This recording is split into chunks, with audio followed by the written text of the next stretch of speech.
오늘의 본문의 내용은 에녹에 대한 이야기입니다. 에녹은 당시 사회적인 정황이 아주 매우 부패했고 타락한 시대였습니다. 이때는 홍수 심판 직전이었기 때문에 하나님이 보실 때 얼마나 타락했는지는 우리가 미루어 짐작할 수 있습니다. 하나님이 도저히 인간을 만드신 것에 대해서 후회하는 마음을 가지셨고 이러한 세상을 물로 심판할 거라고 하는 아주 무서운 그런 심판의 말씀이 임하는 그런 시대였습니다. 인구도 많았고 또 공업이나 음악, 문학 이런 것들이 굉장히 발달을 했는데 이런 물질 문명이 발달하면서 오늘 이 시대와 같이 사회가 부패하고 죄악으로 충만한 그런 시대가 만들어지게 되었습니다. 일부 일처라고 하는 윤리도 깨어지게 되고 살인을 부끄럽게 여기지 않고 성문화가 문란해졌고 이때도 동성애가 만연해졌고 만사를 정욕대로 살아가던 그런 시대가 홍수 바로 이전 시대였다고 볼 수 있습니다. 바로 하나님께서 사람들을 지으시고 너무너무 기뻐하시고 보기에 심히 좋았다라고 하셨던 그런 하나님의 기쁨과 무색할 정도로 죄악 속에 빠져버렸던 인간들의 행태는 하나님의 이맛살을 찌푸리게 했고 하나님을 분노하게 하는 지경까지 이르게 되었습니다.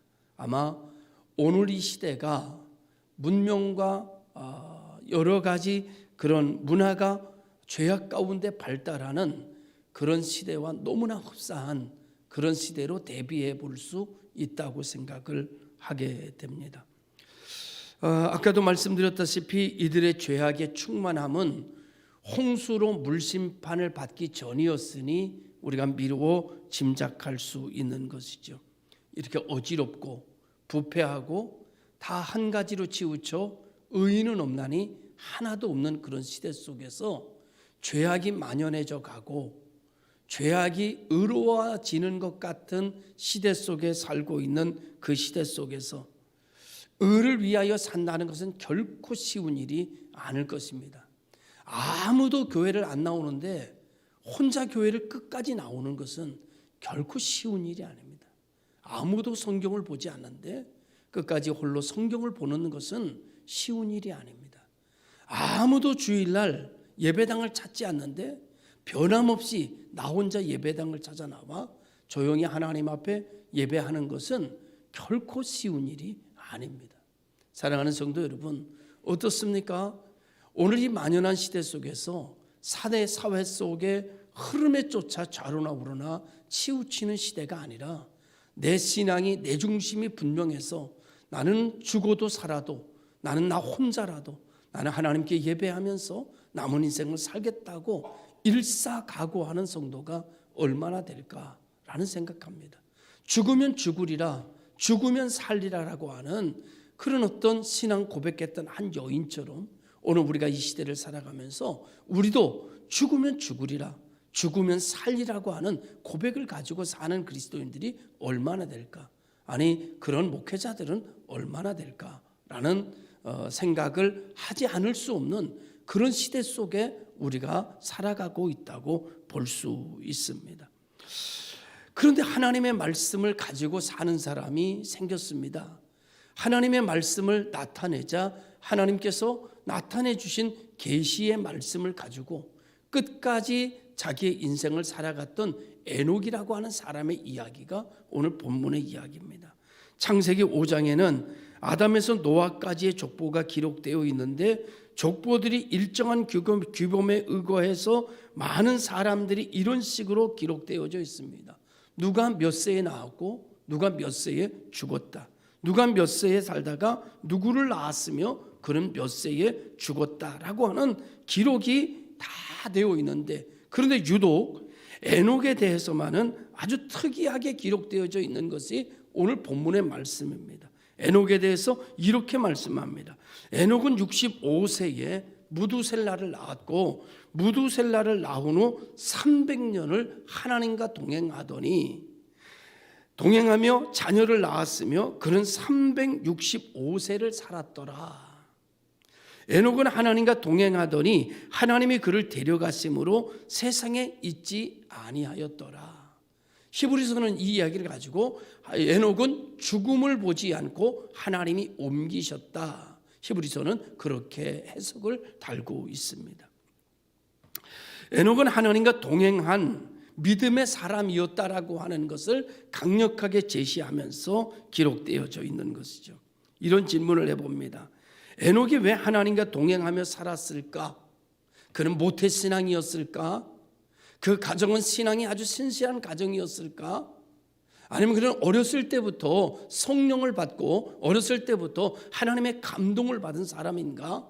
그런데 오늘 성경은 65세까지의 이 에녹의 삶에 대해서는 전혀 기록하고 있지 않습니다. 미루어 짐작하고 상상력을 발휘해서 생각해 볼 수밖에 없는 문제인데 당대에 모두가 다 타락하고 주님이 보시기에 이 세상에 사람을 지으신 것을 후회하실 정도로 물로 심판에 쓸어버릴 것을 선포하실 정도로 부패하고 타락한 그런 세상 속에 65세까지 살아가는 에녹은 결코 경건한 삶이 되지 않았을 거라고 생각합니다. 우리는 에녹이 경건한 삶을 살았기 때문에 하나님께서 그를 부르셨을 것이고 그가 하나님과 동행했을 것이다 놓습니다. 하나님께서 창세기를 보면 아브라함을 부르실 때도 아브라함이 의롭기 때문에 부른 게 아닙니다. 아브라함의 아버지는 우상을 만드는 사람이었고 그는 우상을 배달하며 사는 아들이었습니다.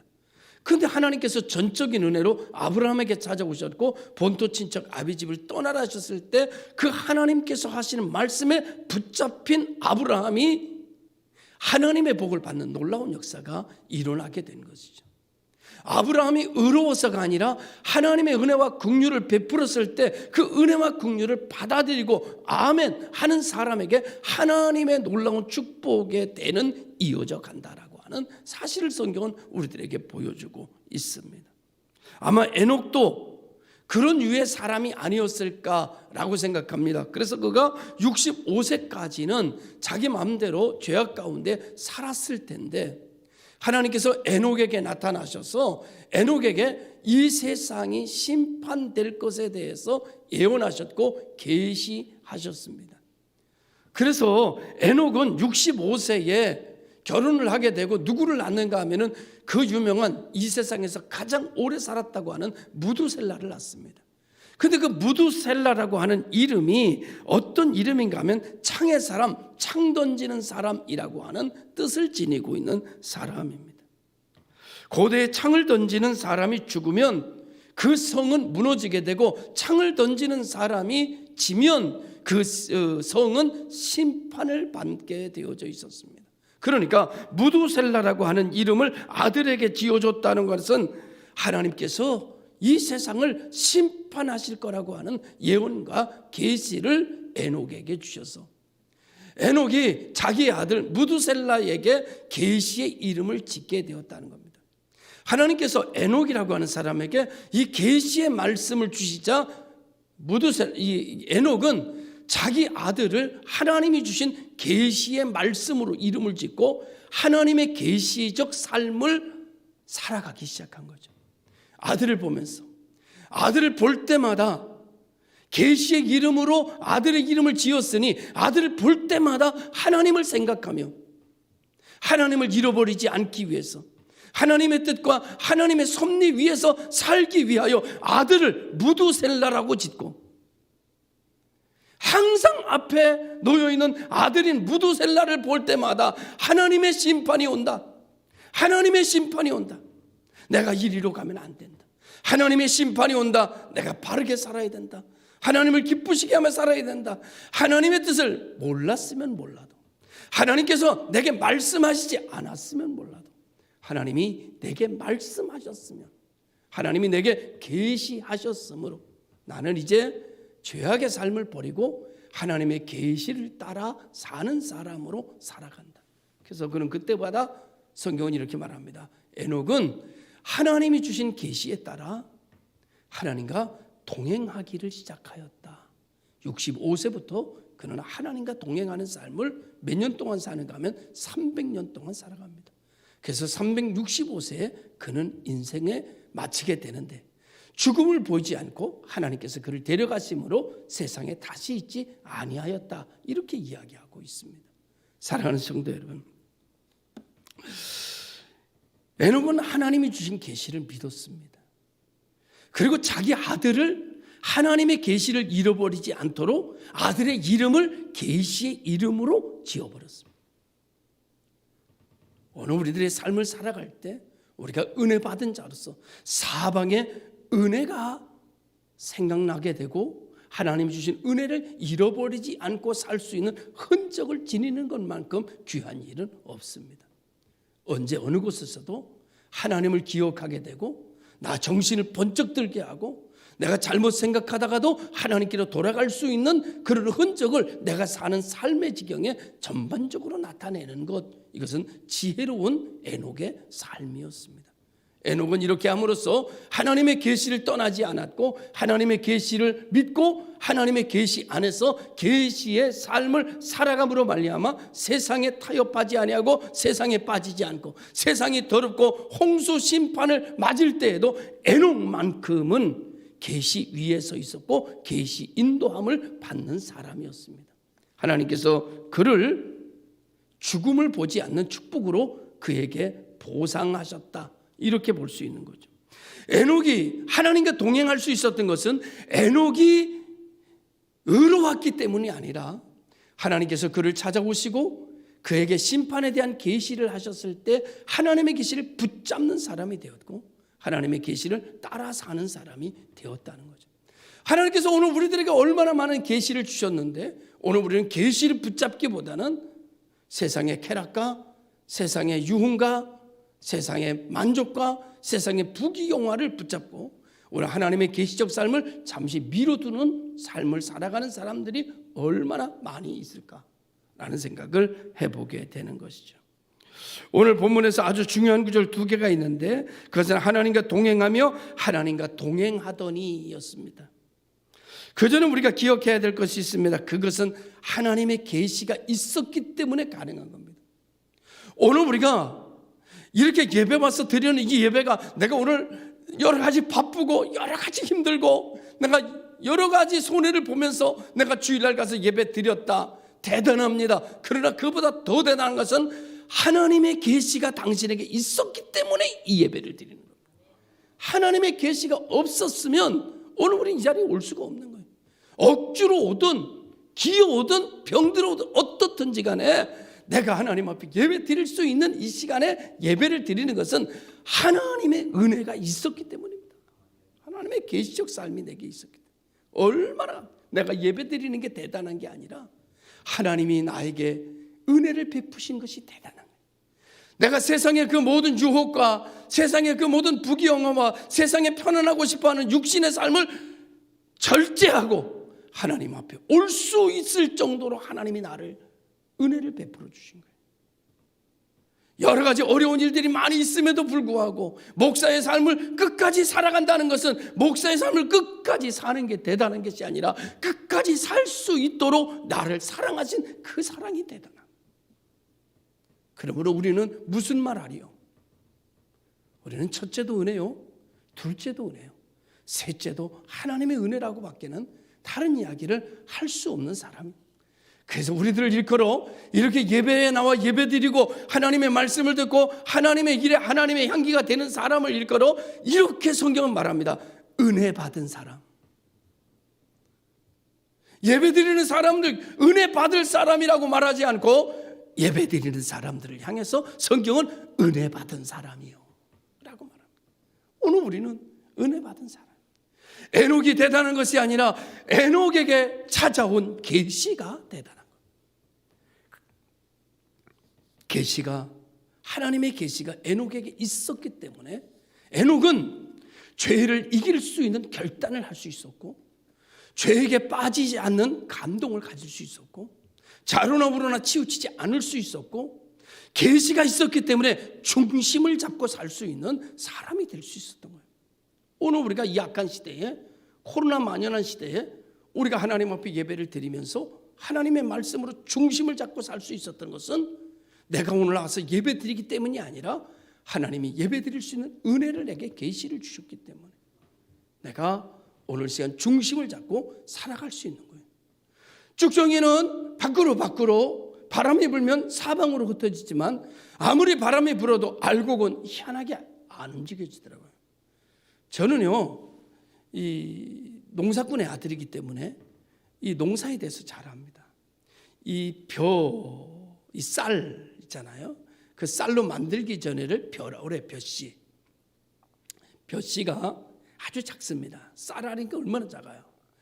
근데 그거를 털어가지고 이렇게 이제 마당에 이제 탈곡기로, 예전에는 뭐 탈곡기 이렇게 발로 이렇게 밟으면서 이렇게 하는 거니까 이렇게 털어가지고 가운데 이렇게 쌓이면 바람이 불어요. 어떤 때 바람 심하게 불어요. 근데 바람이 아무리 세도 알곡은 절대 안 날아가. 그거 희한해요. 요만한 게요 안 날아간다니까요. 알곡은 신기합니다. 어머님이 콩 같은 거 농사를 짓고 콩을 털어가지고 이제 콩을 해가지고 키질을 해요. 이렇게 키질을 콩을 담아가지고 이렇게 키질을 하면요, 절대 여러분 동그란 알곡 콩은요 안으로 들어오지 바깥으로 안 빠져나갑니다. 심하게 흔들면 심하게 흔들수록 안으로 들어와요. 쭉정이만 바깥으로 나와요. 그래서 성경은 예수님께서 키를 들 타작마당에서 키질을 하신다는 말씀이 있어요. 여러분 이렇게 키에다가 이렇게 해가지고요, 바람 날리는데 이렇게 흔들면 여러분 쭉정이는 확 날라 알고 그냥 다 여기 떨어져요. 이렇게 쏟는 게 아니에요. 이렇게 쏟는 거지. 그건 다 떨어진다. 알고는 안으로. 사랑하는 성도님, 내가 그 모진 바람에 좌로 우로 흔들리지 않을 수 있는 것은 하나님이 내게 계시를 주셨기 때문에, 하나님 내게 계시적 삶을 줬기 때문에, 누가 뭐래도 아무리 가까운 사람이 아무리 멀리 있는 사람이 뭐라 해도 내게 주신 계시적 삶은 중심을 딱 잡고 전혀 흔들리지 않은 거예요. 할렐루야. 그러니 여러분, 많은 사람이 나오고 안 나오고 나오는 상관없어. 사실은 나 하나가 계시적 삶을, 에녹이 중심을 잡을 수 있었던 것은 에녹이라는 사람이 대단한 신앙인이었기 때문이 아니라 하나님이 주신 계시가 중심을 잡고 있었기 때문에. 여러분, 중심 하면 생각나는 인형이 있어요. 그게 뭐죠? 오뚜기. 여러분, 오뚜기는요 발로 뻥거도 차도 이렇게 똑바로 써요. 왠지 아세요? 오뚜기가 아무리 집어던져도 바르게 쓸 수밖에 없는 것은 중심이 있기 때문에. 중심이. 여러분, 중심, 하나님의 말씀, 하나님의 은혜, 하나님의 계시가 그 사람의 중심을 붙들고 있는 사람은 하늘이 무너져도 바로 섭니다. 지구가 흔들려도 흔들리지 않습니다. 에녹이 바로 그런 은혜를 받은 사람이라. 오늘 우리들도 그런 은혜를 받은 사람이라는 거예요. 그래서 우리와 에녹은 하나님과 동행할 수밖에 없는 거죠. 잠시 격기를 갈 수도 있습니다. 잠시 시험이 들 수도 있습니다. 그러나 중심이 계시적 삶이 된 사람은 반드시 돌아옵니다. 반드시 돌아옵니다. 이것이 하나님의 은혜다라고 하는 말이죠. 여러분, 이 신앙생활이라고 하는 것이 무엇일까요? 신앙생활, 하나님이 주신 은혜를 기억하고 그 은혜 안에서 믿음으로 하나님과 동행하는 겁니다. 동행이라는 단어는 국어사전에 보니까 길을 같이 걸어간다는 뜻이에요. 그래서 말씀을 중심으로 붙들고 하나님과 함께 길을 걸어가는 거. 이 말을 신약성경에 와서는 임마누엘이라는 이름으로 표현되어져 있습니다. 하나님이 우리와 함께 하신다는 말로 표현되어져 있는 것이죠. 동행이라고 하는 단어는, 여러분 어떻게 보면 동행이라고 하는 단어는 같은 방향을 보는 겁니다. 마주 보는 게 아니라 동행은 같은 방향을 보는 거예요. 같은 방향을 향해 걸어가는 거예요. 마주 보지 않아요. 마주 보지 않기 때문에 상대방의 흠을 모릅니다. 마주 보지 않기 때문에 상대방의 단점도 모릅니다. 마주 보지 않기 때문에 우리는 싸우지 않습니다. 여러분, 싸움이라는 거는요, 마주 볼 때 생기는 거거든요. 사람의 들보는요, 눈에 튀는요, 마주 볼 때 보이는 거거든요. 그런데 여러분, 동행이라는 것은 마주 보는 게 아니라 목적지를 같이 보는 겁니다. 오늘 우리는 하나님과 그의 나라와 그의 의를 같은 방향으로 보면서 우리 성도들은 모두 다 순례자가 되어 같은 방향을 보며 같은 방향으로 걸어갑니다. 그렇기 때문에 우리는 서로가 서로에게 상처 줄 일이 없습니다. 그래서 우리는 옆에가 넘어지면 우리는 부축해 주고 그를 긍휼히 여길 수는 있습니다. 동행이라고 하는 말은 하나님과 함께 간다, 같은 방향을 쳐다본다, 같은 방향으로 걸어간다 하는 뜻을 가지고 있습니다. 오늘 우리 부부들이, 가정들이 이렇게 같은 방향을 보고 갔으면 좋겠어요. 마주 보고 가지 말고 같은 방향. 제가 순례자길을 걸었잖아요. 800km, 900km를 한 달 동안 걸었는데 거기에 갔다 오면 여러분, 나는 거기서 싸우는 사람을 한 사람도 못 봤어요. 전 세계 사람들이 다 모여서 같은 공간에서, 그냥 똑같은 공간에서 한 침대에서 자다시피 그냥 자고, 그냥 그 많은 사람들이 그냥 좁은 목욕탕 안에서 그냥 순서를 지켜가면서 샤워를 하고 그렇게 가는데도 한 사람도 싸운 사람 못 봤어요. 왜? 그 사람들은 지금 이 숙소의 이 삶엔 별로 관심이 없어요. 거기 있는 사람들은 모든 생각이 뭐냐면 목적지에 대한 관심밖에는 없어요. 그러니까 여기서 좀 불편해도 싸울 거 없어요. 내일 떠날 건데 뭐. 오늘만 있을 건데. 그래서 인생의 삶을 나그네 삽니다. 여기 오래 있을 것 같으면 뭘 바꾸기도 하고 편리하게 만들기도 해야 되겠지만 내일 떠날 사람이 뭘 편리하게 바꿔요. 내일 떠날 건데. 오늘은 우리가 같은 방향을 향해서 걸어갈 때, 하나님의 나라에 대한 생각으로 가득 찰 때, 오늘 우리는 서로 돕는 자가 되고 협력자가 되고 서로 함께 걸어가는 위로자가 된다라고 하는 사실을 말씀을 드리고 싶은 것입니다. 에녹은 의연하게 하나님과 방식이 같았고 뜻이 같았고, 왜? 하나님의 뜻에 하나님이 그에게 계시하셨기 때문에 이 세상은 망한다. 이 세상은 내가 심판한다. 이 세상은 조금 있으면 물로 심판될 세상이지. 아들의 이름을 무두셀라라고 계시의 이름으로 짓고 아들을 볼 때마다 하나님을 기억하는 사람이 되었어요. 가장 가까운 사람, 내가 가장 사랑하는 사람을 볼 때마다 하나님을 생각나게 하는 사람이 되었어요. 사랑하는 성도 여러분, 에덴 동산 중앙에 선악을 알게 하는 나무가 하나님을 생각나게 했듯이, 여러분 아들을 볼 때마다 하나님의 심판을 생각나게 하는 사람, 그러므로 오늘의 자기의 어떤 유혹과 어떤 충동으로 살아가는 것이 아니라 하나님의 계시로 절제하고 하나님의 계시의 삶으로 살아갈 수 있는 사람은 죽음을 보지 않고 하나님이 데려가심을 당했고, 오늘 우리가 어디 가든지 하나님을 생각나게 하는 책, 성경, 하나님을 생각나게 하는 사람, 목사님, 성도들, 하나님을 생각나게 하는 건물, 예배당, 하나님을 생각나게 하는 상징, 십자가. 여러분, 오늘 우리들은 하나님을 생각나게 하는 것들이 우리에게 회복이 되었다는 사실이에요. 그래서 오늘 우리는 하나님의 생각이 나는데, 우리는 돈을 가져도, 어서 돈이 벌어도 거기서 11조라고 하는 하나님의 생각나는 물질이 생겨나는 거예요. 자, 여러분, 오늘 우리가 하나님이 생각나는 이 물질을 하나님께서 우리에게 계시해 주셨다면 이 계시를 중심적 삶으로 살아갈 때 우리는 좌로나 우로나 치우치지 않고 중심 있는 오뚜기처럼 아무리 바람이 불어도 그의 나라와 그의 의를 향하여 걸어갈 수 있는 신실한 신앙인들이 되어지게 되고 세상에 빠지지 않는 역사가 일어나게 되는 줄로 믿습니다.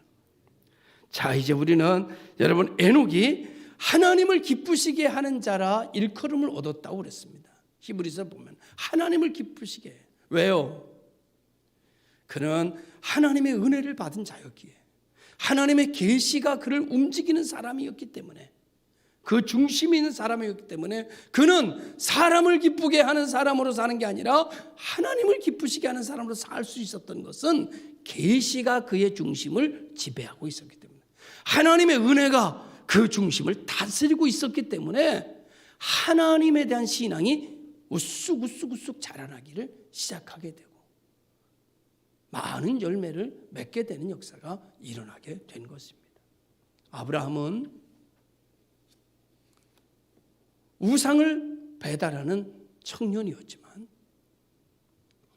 하나님이 그에게 나타나 본토 친척 아비집을 떠나라고 하셨을 때 그 하나님의 은혜가 임한 그 말씀을 붙들고 하나님이 말씀하시는 계시, 말씀의 계시, 하나님의 말씀을 쫓아갔고 라고 말했어요.